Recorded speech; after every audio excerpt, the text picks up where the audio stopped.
વડોદરા જિલ્લાના પાદરા તાલુકાના પીપળી ગામની હું રહેવાસી છું। મારું નામ રાઠોડ હર્ષાબેન બળવંતસિંહ છે।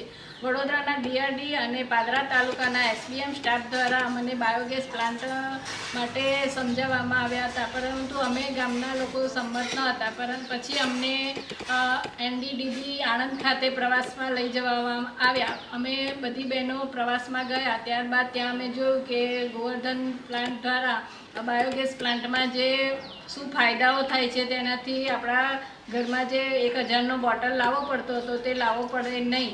તે માટે અમે બધી બહેનોએ જોયું મુચકુવા ગામે જે ઘણા વર્ષોથી બાયોગેસ પ્લાન્ટ વાપરી રહ્યા છે તે લાભાર્થીઓને પણ અમે મળ્યા અને તે ઘણી અમને સારી રીતે સમજ આપી અને તેના દ્વારા જે ખાતર બને છે તે પણ અમે પ્લાન્ટ જોવા ગયા। તે સ્લરીમાંથી ખૂબ ફળદ્રુપ ખાતર પણ બને છે, તે અમે ખાતર તરીકે પણ ઉપયોગ કરી શકીએ અને સ્લરીનું વેચાણ પણ કરી શકીએ।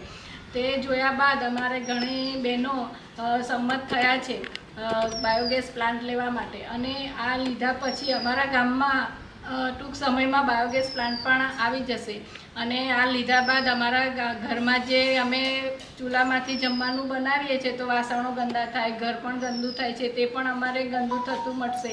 ટૂંક સમયમાં અમારા ગામમાં બાયોગેસ પ્લાન્ટ પણ થશે। તે પછી અમારા ગામમાં જે ઉકેળાઓ આજુબાજુ ગંદકી હતી તે પણ નાશ પામશે। તેના દ્વારા અમારું ગામનું વાતાવરણ સ્વચ્છ થશે અને અમારા ગામના બાળકો કે અમારા બાળકો જે બીમારી નહીં થાય અને સ્વચ્છ વાતાવરણમાં ઉછેરશે અને આ લાકડા અને જે લાકડાને એનો વાપરતા હતા અને ધુમાડો થતો હતો તે પણ નહીં થાય અને ઘરનું વાતાવરણ અને બહારનું વાતાવરણ પણ ચોખ્ખું થશે।